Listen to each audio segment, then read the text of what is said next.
Okay, so I didn't end up taking a trade today, but we're gonna pretty much go through a little market update, so at least I can just push out a video.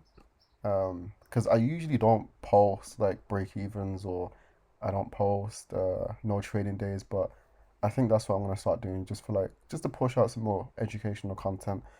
So you can see reasons why I don't take trades as well as I do me taking trades if you know what I'm saying. So you can see like both sides. So we'll pretty much like run into today's daily outlook. So over here, I said that I was expecting something like this. Basically, I was expecting a tap into this 4 hour imbalance after this 4 hour liquidity sweep to then send price back to the downside. And as you can see, I was ultimately kind of wrong in terms of like wanting to see something like this, like a price tapping into this 4 hour imbalance and then the move down. It looks like that move down is to happen first, which is again completely okay being wrong with market bias.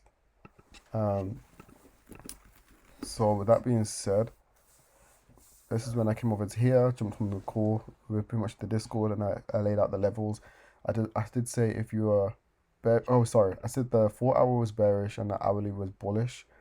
And I did say we have these levels marked out. So we had this 50-minute high right here, this 50-minute high, 50-minute low, 50-minute low. I said that if you were bearish, you literally would wait for price to really sweep for these highs and then wait for your lower time frame confirmations to then go short. And if you are bullish, you'd wait for these lower time frame confirmations to go long after price sweeping liquidity, which we get right here. Um, so that being said, let's go ahead and mark out those levels again. So it was mainly this one. We also had this one, but these were the most like recent ones that we really focused on. 8 high, high. Cool. So right here, this is when we first really got our main liquidity sweep. So we get a break of structure, literally from this high right here. From here, draw EQ from like this low to this high. We get fairly close to like tapping EQ, but we don't quite. Don't get quite close to tapping EQ, but we feel this imbalance and then get a rally up higher. So no entry for this one. So you would wait for price to really to tap into this kind of area and then look for a long. But as you can see, no execution from here.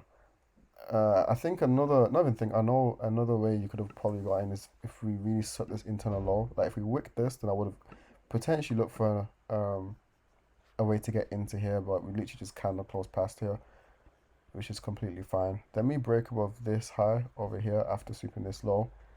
Um, but remember macro ends at 9:30, so literally just right here. So you would wait for the breaker structure from the low to the high, which is what we look for. So we literally wait for a breaker structure, fair value gap, type of equilibrium, even discount as well, and then a candle close above that. But the only thing wrong with this is literally just it's just after the macro. So I know a lot of people didn't take this because of the macro. We can run into the P&L though. I know some people won today, which is really cool to see, and some people lost, which is again it's okay to see as well. No, not that one. So Gioli, beautiful short. Again, we're gonna discuss his confluences, which is really good. DS took say he took a win and a loss. Um, this is literally the trade that we were just discussing, which we'll talk about in our trade recap this evening.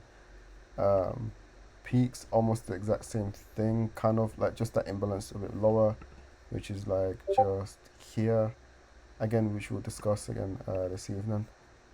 Um, Gabriel said literally took the exact same trade I was just talking about, which was this one. Again, nothing wrong with that. Just a lesson. Misho, really good short. I'm actually interested to see like his confluences. This is a really good trade. And Domi as well, same thing, really good trade as well. So all in all, people are more green than red today in the Discord, which is really good to see. So yeah, hopefully this gives you like an insight of being able to just identify the confluences that you really want to look for when taking a trade, and just being able to be comfortable knowing that you were wrong on market direction. So again, my primary objective was price to really tap into this and then start heading a bit lower, but it looks like we got the lower first. Again, targeting this right here, but we'll see. Hopefully you guys learned something, and if you have any questions, just shoot me the question in the DM, not DM, sorry, in the comments. Peace.